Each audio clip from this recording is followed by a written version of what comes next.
सरकार आपसे income tax लेती है, आप जो सामान खरीदते हैं उसके ऊपर जीएसटी देते हैं, लेकिन क्या आपको पता है उस सीक्रेट टैक्स के बारे में जो आप हर दिन अपने ऊपर लगा रहे हैं? उसे मैं कहता हूं द लेजीनेस टैक्स। अगर आपका पैसा आज भी सिर्फ बैंक के सेविंग अकाउंट में पड़ा है तो यकीन मानिए आप हर सुबह उठकर अपनी मेहनत की कमाई का एक हिस्सा खुद अपने हाथों से जला रहे हैं। इन्फ्लेशन का दीमक आपके पैसे को अंदर ही अंदर से खा रहा है और आप सेफ्टी के चक्कर में फंसे हुए हैं। चलिए मैं आपको एक रियल स्टोरी बताता हूं जो शायद आपकी आंखें खोल दे। देखिए, दो दोस्त थे, राहुल और रोहन। दोनों की उम्र भी सेम थी, सैलरी भी सेम थी, दोनों के सपने भी एक जैसे थे। लेकिन राहुल थोड़ा पुराने ख्यालात का था। उसने बैंक की सेफ्टी पे भरोसा किया और अपनी 5,000 की बचत को बैंक अकाउंट में ही रहने दिया। वहीं दोस्तों दूसरी तरफ था रोहन, जिसने लेजीनेस टैक्स को भरने से मना कर दिया। उसने सिर्फ 2,000 रुपए म्यूचुअल फंड में एसआईपी करना शुरू किया। 20 साल बाद राहुल आज भी अपनी ईएमआई भरने के लिए ओवरटाइम काम कर रहा है, क्योंकि बैंक के ब्याज ने उसे कभी भी अमीरी की तरफ बढ़ने दिया ही नहीं। लेकिन अगर मैं रोहन की बात करूं तो वह आज अपने गांव के आलीशान महल में अपनी फैमिली के साथ सुकून की जिंदगी बिता रहा है। देखिए, फर्क उनकी मेहनत में नहीं था, फर्क था उस 2,000 रुपए के फैसले में। एक ने बैंक के सिस्टम पे भरोसा किया और दूसरे ने कंपाउंडिंग के जादू पर। तो दोस्तों, अगर आप भी अगले 10 से 15 साल में उस सक्सेस वाली लाइन में खड़े होना चाहते हैं और उस लेजीनेस टैक्स से अपनी जान बचाना चाहते हैं तो यकीन मानिए ये वीडियो आपकी लाइफ की सबसे बड़ी फाइनेंशियल डिस्कवरी होने वाला है। अब दोस्तों वीडियो शुरू करूं उससे पहले एक छोटी सी रिक्वेस्ट है, वीडियो को लाइक कर दीजिए और नीचे कमेंट बॉक्स में लिख के बताइए आप एसआईपी शुरू क्यों नहीं कर पा रहे। देखिए, जो भी आपका रीजन होगा वो पढ़ने के बाद मुझे ये पता चलेगा कि कॉमन प्रॉब्लम क्या है और उनके सॉल्यूशन ढूंढने की कोशिश करेंगे।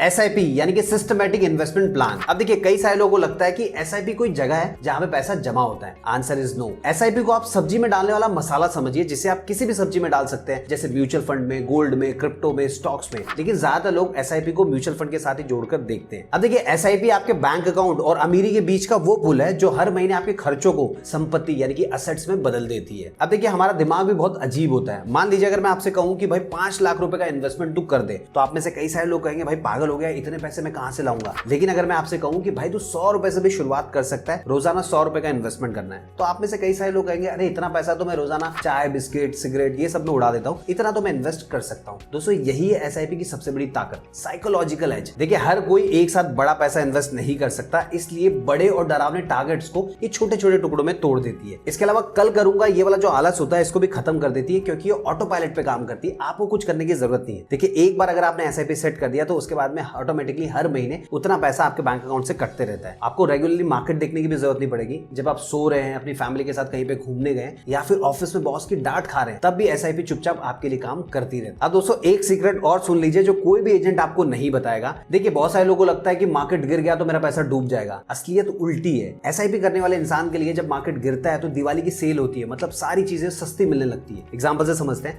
मान लीजिए हर महीने आप 5,000 रुपए का सोना खरीदते हैं, तो जिस महीने सोने का प्राइस बढ़ जाता है तो आपको कम क्वांटिटी मिलती है, लेकिन जिस महीने सोने का प्राइस गिर जाता है आपको ज्यादा क्वांटिटी मिलती है। सो अगर आप लॉन्ग टर्म में देखेंगे तो आपको समझ में आएगा कि जितना भी सोना आपने खरीदा वो बेस्ट प्राइस में खरीदा है। स्टॉक मार्केट की दुनिया में इसे कहा जाता है रुपी कॉस्ट एवरेजिंग, यानी जब दुनिया डरती है, अपने पैसे निकालती है, तब आपकी एसआईपी चुपके से ज्यादा यूनिट्स बटोरती है। और देखिए, एसआईपी का मतलब सिर्फ पैसे बचाना नहीं होता, बल्कि आपकी किस्मत को डिसिप्लिन के हवाले करना होता है। और ये अमीर बनने वाली वो रेस है जो अपने स्कूल में पढ़ी होगी, खरगोश और कछुए की, जहां पे कछुआ ही जीतता है क्योंकि वो रुकता नहीं है।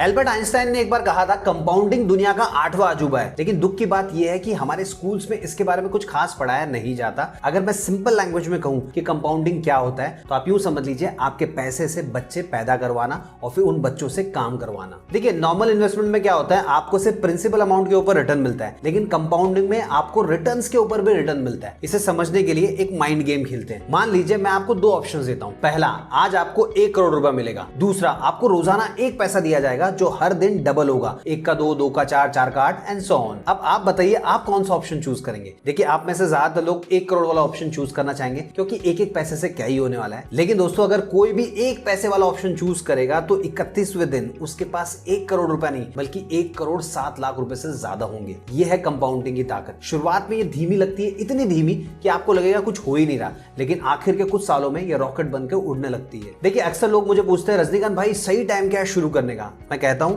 सही टाइम था कल, क्योंकि कंपाउंडिंग में पैसे मायने नहीं रखते, समय मायने रखता है। जैसे मान लीजिए संजय नाम का एक आदमी है जो 25 साल की उम्र में 5,000 की एसआईपी शुरू करता है और 35 साल की उम्र में बंद कर देता है, यानी 10 साल तक उसने इन्वेस्ट किया। वहीं दूसरी तरफ नितिश नाम का आदमी है जो सोचता है कि यार अभी तो ऐश करता हूं, मेरी उम्र ही क्या है। फिर वो 35 साल की उम्र में इन्वेस्टमेंट करना शुरू करता है, वो भी 5,000 रुपए की एसआईपी शुरू करता है, 60 साल की उम्र तक इन्वेस्टमेंट करते रहता है, यानी पूरे 25 साल तक। अब दोस्तों, आप बताइए कौन ज्यादा अमीर होगा, 25 साल तक पैसे भरने वाला नितिश या फिर Sanjay. Sanjay? Answer is very shocking, Sanjay. क्योंकि दोस्तों संजय के पैसे के पास कंपाउंड होने के लिए ज्यादा टाइम था। सो आप यूं समझ लीजिए, कंपाउंडिंग का मतलब है पेड़ लगाना। पहले कुछ सालों में आपको पानी देना पड़ता है, धूप में तपना पड़ता है, फल कहीं भी नजर नहीं आता। लेकिन दोस्तों जब एक बार जड़ें मजबूत हो जाती है, फिर जिंदगी भर फल देते रहता है और आपकी आने वाली कई पुश्तें बैठ के खा सकती है। इसके अलावा एक और चीज याद रखिए, मार्केट में टाइमिंग जरूरी नहीं है, मार्केट में टाइम बिताना जरूरी है।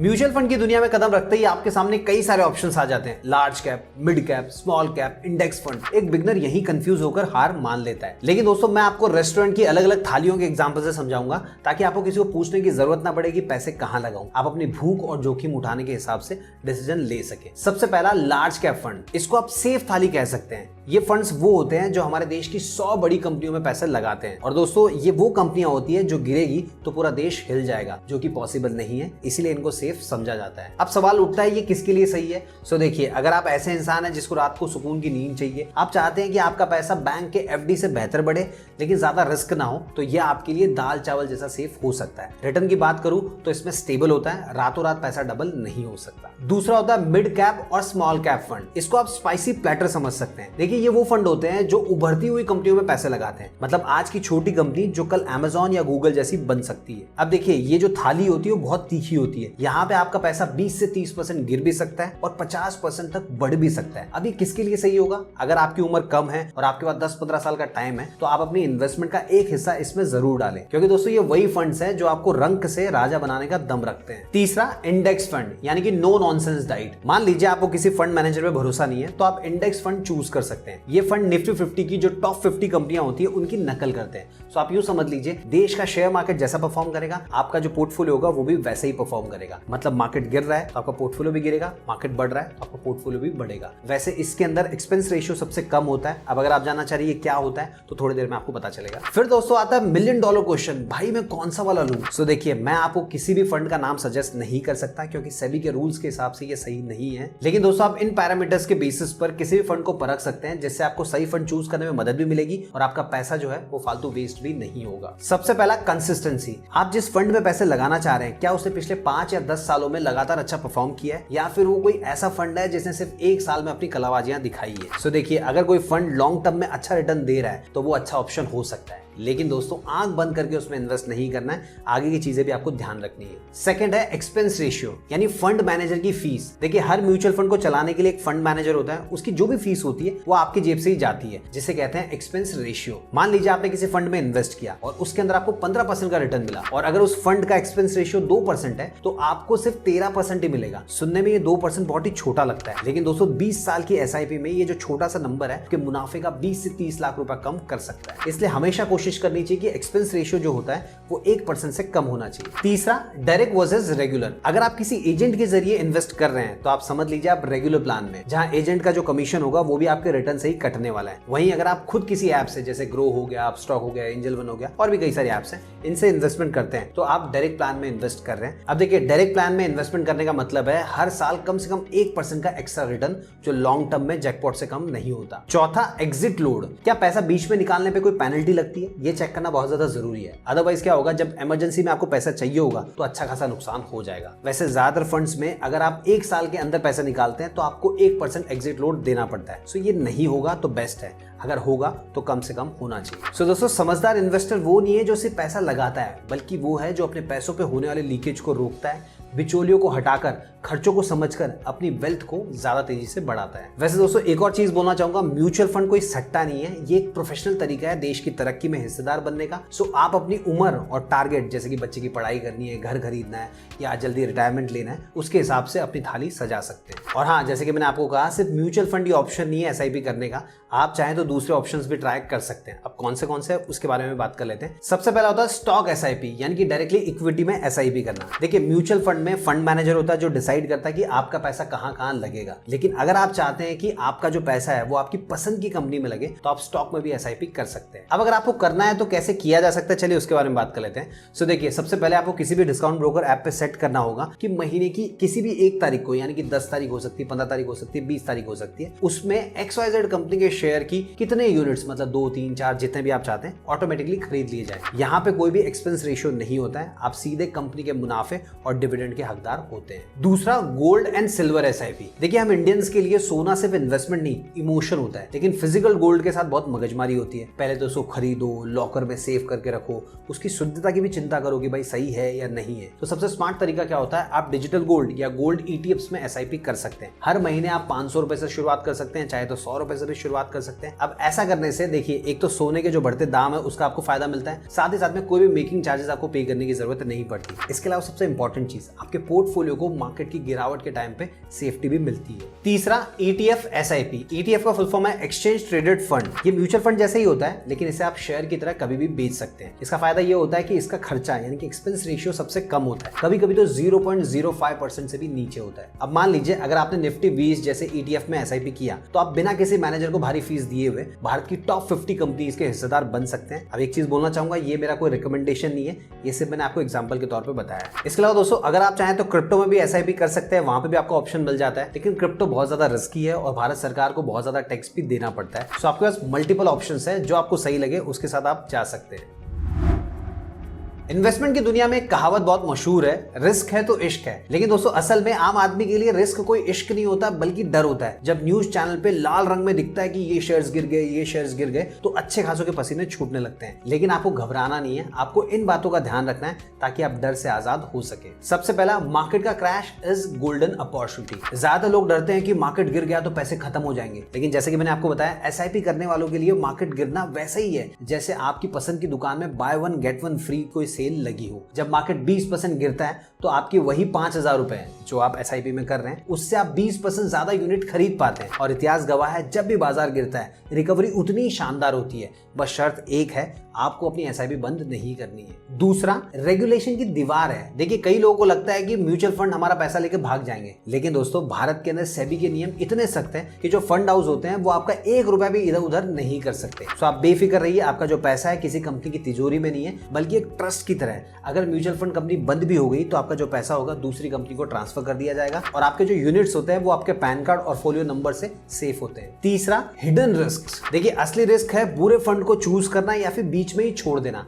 अगर आप किसी ऐसी कंपनी में पैसा लगाते हैं जो कल को डूबने वाली है, तो रिस्क तो होगा ही, लेकिन अगर आप किसी डाइवर्स म्यूचुअल फंड में पैसे लगाते हैं जहां पे आपका जो पैसा होता है 50-60 बड़ी बड़ी कंपनीज में लगता है, तो ऐसे में रिस्क ना के बराबर होता है। क्योंकि जरा आप खुद सोच के देखिए, ऐसा पॉसिबल है क्या कि देश की जो टॉप 50 कंपनीज है एक साथ एक ही दिन में डूब जाएगी? ऐसा होगा तो हमारा देश ही डूब जाएगा। इसके अलावा दोस्तों, रिस्क को कभी भी पूरी तरीके से खत्म नहीं किया जा सकता, सिर्फ उसको मैनेज किया जा सकता है। सो लॉन्ग टर्म के लिए बाजार का उतार चढ़ाव सिर्फ एक नॉइस है, आपको इस नॉइस को अनसुना करना है। अगर आप ऐसा करने में कामयाब होते हैं तो आपकी सेफ्टी की गारंटी खुद आपका डिसिप्लिन लेगा। अब दोस्तों, आपने ज्ञान तो बहुत ले लिया, लेकिन ज्ञान से बैंक बैलेंस नहीं बढ़ता, एक्शन से बढ़ता है। अगर आपने ये वीडियो देखने के बाद में भी कोई एक्शन नहीं लिया, तो आप उसी लेजीनेस टैक्स वाले जाल में फंस जाएंगे। सो अब आपको क्या करना चाहिए, चलिए वो मैं आपको बता देता हूं। देखिए, सबसे पहले तो आपको वाई डिसाइड करना है, मतलब एसआईपी आप क्यों करना चाहते हैं। क्योंकि देखिए, बिना एड्रेस की चिट्ठी कहीं पे भी नहीं पहुंच पाती। जब आपने डिसाइड कर लिया कि आप एसआईपी क्यों कर रहे हैं, जैसे कि बच्चे की पढ़ाई के लिए, आपको अपना पहला घर खरीदना है, या 40 साल की उम्र में रिटायरमेंट चाहिए, तो आपके पास एक मजबूत रीजन होगा। इसका फायदा यह होगा कि मार्केट में कितनी भी गिरावट आ जाए, आप डरेंगे नहीं,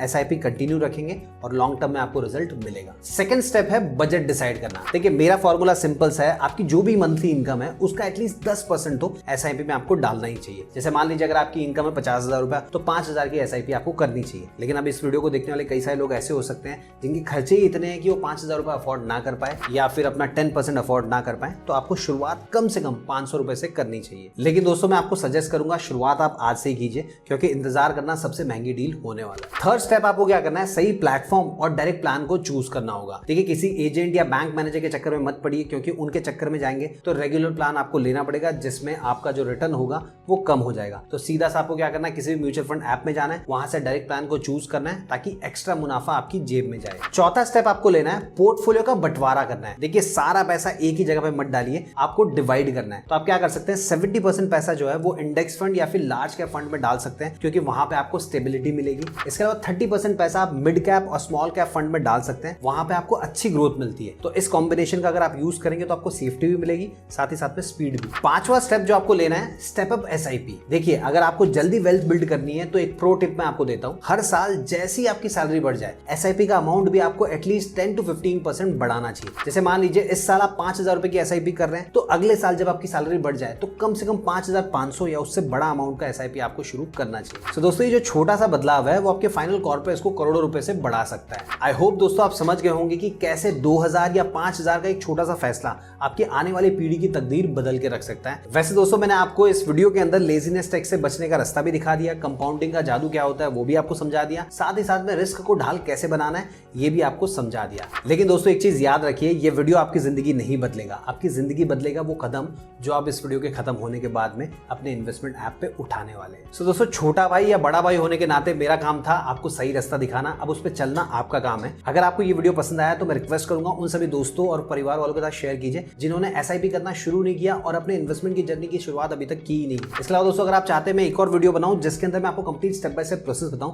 कि अगर आपको किसी भी म्यूचुअल फंड में एसआईपी करनी है तो क्या क्या चीजें आपको ध्यान में रखनी चाहिए, कौन सी चीजें आपको अवॉइड करनी चाहिए, उसका complete step by step process चाहिए, कमेंट बॉक्स में लिख के बता देना। अगर 100 कमेंट आ जाएंगे इस वीडियो के ऊपर तो मैं डेफिनेटली वो वीडियो भी बनाऊंगा, इसी चैनल पर अपलोड कर दूंगा। और ऐसा ही कंटेंट देखने के लिए चैनल को सब्सक्राइब करके रख सकते हैं। वीडियो पसंद आए तो वीडियो को लाइक कीजिए, दोस्तों के साथ शेयर कर सकते हैं और एक अच्छा सा कमेंट कर दीजिएगा। मिलता हूं दोस्तों अगले वीडियो में फिर एक इंटरेस्टिंग टॉपिक के साथ।